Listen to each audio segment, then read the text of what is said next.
Hello, hello, hello. I'm D. Halsey, and for the past 2 months, I've been streaming one of my favorite games over on Twitch called The Long Dark. Our community is devoted to having tons of fun with art, games, and storytelling. And each week, we recap our ever-growing tale, The Lovely Animatic, which is sort of a blend between a storyboard and a full animation. We're on Stalker, and so far, we've survived over 100 days. And in that time, we've accumulated quite the story to tell. And it goes a little something like this. Day 1. Old Mackenzie here. He woke up, middle of nowhere. Plane crashed. He woke up in the snow next to a little shack, little water barrel. Didn't know where we were, but he thought he was safe. He was not safe at all. Immediately got attacked by wolves. A blizzard rolled in, and we had to walk in to a little town called Milton, where we warmed up by a fire, and we stayed there for the night. Next day, we found an axe. We found a gun. We found 3 bullets only for the gun. That wasn't great, but old Mackenzie's a crack shot, so don't worry about it. He's got this. Yeah, he didn't have it, and he got attacked by a wolf again. Now, the days went by, and old Mackenzie started to run out of food.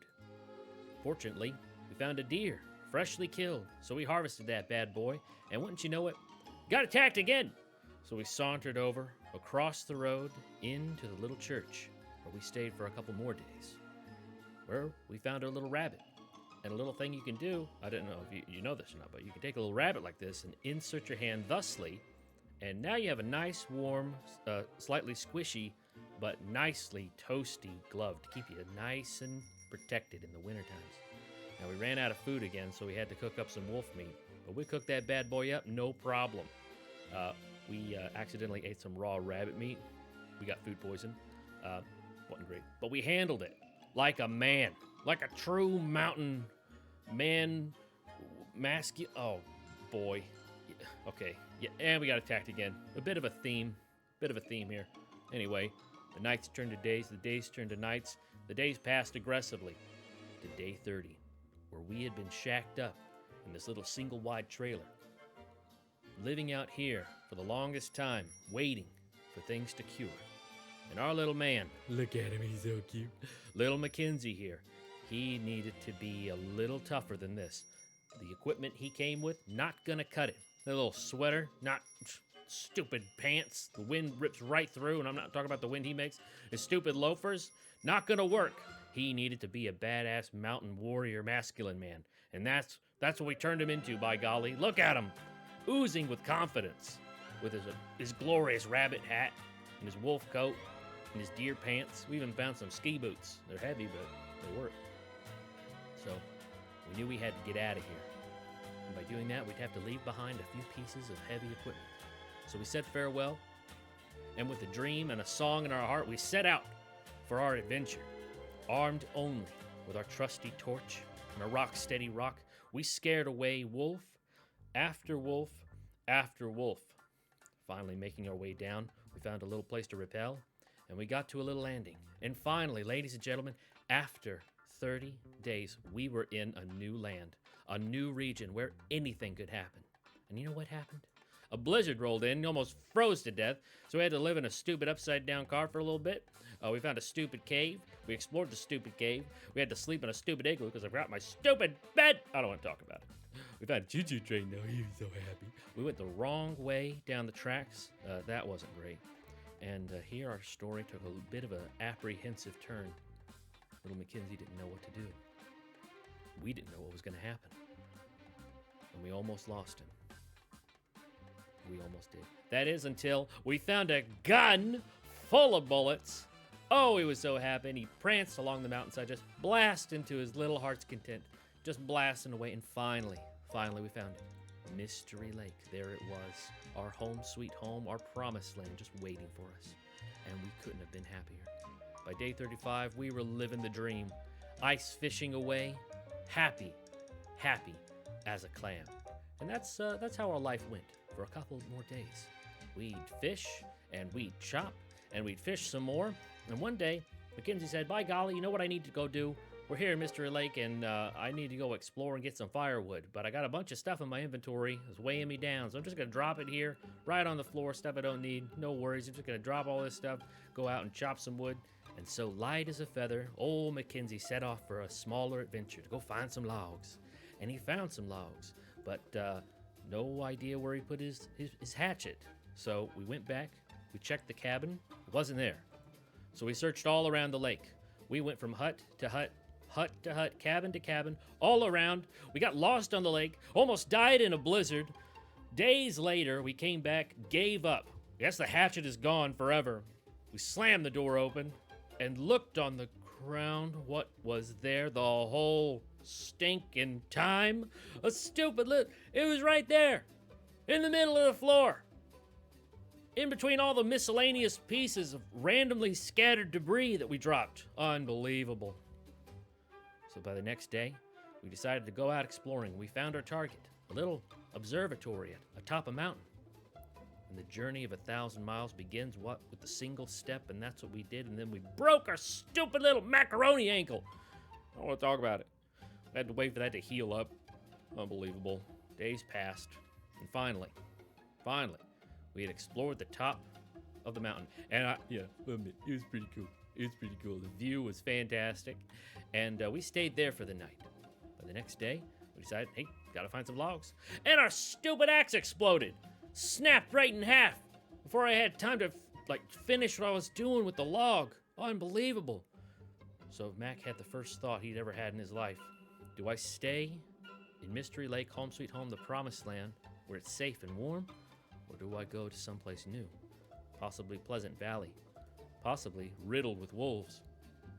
Well, we decided we needed an axe. We needed something to chop up some logs, or we weren't going to make it very long. We're thinking long game here, folks. So we put on a brave face.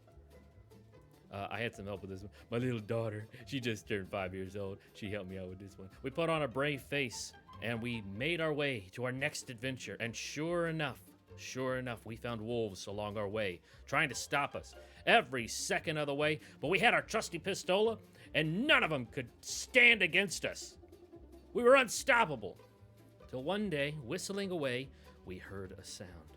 A blood-curdling, spine-chilling noise that came out of nowhere. It emerged from the mist, ladies and gentlemen. The scariest sight we'd seen yet. It was a terrifying bear. We're freaking out, man. We're freaking out. Oh, and the bear's freaking out. And we shot him right in the belly button. And he ran off. We were feeling pretty good about ourselves. By the next day, we had successfully made it into Pleasant Valley, Thompson's Community Center. It was a beautiful day, nice and warm. We decided to head out on our next adventure. We took the first step, and a blizzard rolled in, nearly froze us half to death. We had to go back inside and wait for it to warm up. Next day, a little apprehensive, but seemed fine. So this time for sure, we were going to head out on our adventure. And the blizzard came back and nearly froze us again. We said, you know what, screw it. To hell or ice water, we got to keep going. And that's when we heard it. Some sort of noise entered our ear. It was a bear. It was right in front of us. But we had a rifle with us. We pulled the trigger. We forgot to reload, but we didn't panic. Okay, we panicked a little bit, but we had to reload. Our life flashed before our eyes as we saw the most horrendous looking sight, the most awful bear we'd ever seen in our lives, and it was coming right for us. We had to blast it, and it ran away, and we were safe at last. Safe. No, we're never safe. There's wolves everywhere. So we bandaged up. We took care of the wolf. We had to sleep in a little bunker. That was pretty cool. We stayed there for the night. But the next day, we found a hacksaw. Fantastic. We thought, you know what? Mission accomplished. It's no hatchet, but it'll do. Time to go back to Mystery Lake. And that's where we saw him. The dirty wolf gang was there just waiting for us. But you know what? Mama didn't raise no quitter. And so we grabbed our gun and we opened up on them. We let them have it. We missed almost every shot and they attacked us. There's a bit of a theme here, if you hadn't guessed already. Anyway, the days aggressively passed by once again, and by day 60, we had emerged victorious, no worse for wear, back home, home sweet home, to our Mystery Lake. Now, by this time, we decided to eat some what was labeled hypoallergenic mushrooms. We read that incorrectly. It was hallucinogenic mushrooms, and we imagined this thing called a chat, telling us, screaming, that there's a cache nearby. No stranger to adventure, old Mackenzie set out on another quest to find the so-called cache. He looked everywhere, up the trees, up more trees, inside some trees. We couldn't find the dang thing. So we said, you know what? The hell with it. We give up. We give up. And we decided instead, the next day, to start a cooking. And that's what we did. We cooked, and we cooked, and we cooked, and we cooked some more. We cooked, and we cooked, when we couldn't get the stupid last little bit of the progress bar to pop over. I had to find every little tiny creature in the entire forest, and finally, after days of cooking, it finally popped over to cooking 5. Hooray! We were so happy. And little Mackenzie, look at him. He's happy now. He's a master chef. Now he can eat anything, including wolves and bears and puppy dog tails and all that kind of stuff without the risk of intestinal parasites. Probably can eat them too, no problem. And we were feeling a little hungry, so it was time to go hunt. And we spotted our prey just standing there. So we knocked back an arrow. We let it loose, and it flew through the air. And the wolf was just standing there. He didn't see it coming, and it popped him right in the dome. And we were pretty proud of ourselves. I mean, what did you think was going to happen? What did you think was going to happen? Like we'd miss? Like we ever miss? We're a master chef. We're now like probably a master archer, you know. And we had our smelly prize. And the thing about smelly prizes is they attract unwanted visitors. And we were not alone. A bear came up to us, unlike any bear we had faced so far. A horrifying creature. We slipped away, trying to get some cover up top a little hill, armed only with a rifle with only 2 bullets remaining. The bear came up and examined our prize, and we thought maybe it would leave us alone. But no, it was coming right for us, family, and it was the most terrifying thing we'd ever seen in our lives. With only 2 bullets left, we had to do something. We had to take action. We pulled the trigger. We blasted it. It only enraged the creature, and it flung itself up the mountain and tore us to shreds. And oh my gosh, good God, oh, the humanity and the bloodshed and the horror of it all. I wish I could show you guys what's happening right now, but I legally can't because it's against the terms and conditions and all that, and it's definitely not. That's an incredibly difficult thing to animate or anything like that. I could do it real fast, but I can't show you. It's just so awful. It's scary. And then we blacked out. And old Mackenzie thought for sure, we had entered the long sleep. But not so. Battered, beaten, broken, busted, a little burpy, but not defeated. We awoke. And then we passed out again. But then we came to once more, and in the corner of our eye we could see our opponent just lurking like an unresponsive Twitch follower, licking its wounds. And in the corner of our other eye we saw something else, our trusty bow, and the Oscar we had just won for that magnificent performance. We had to act fast. We knocked it back. We let it loose. It flew through the air, and it found its target true. And with that, our furry, frenzied foe fell flat, flop, right on its face.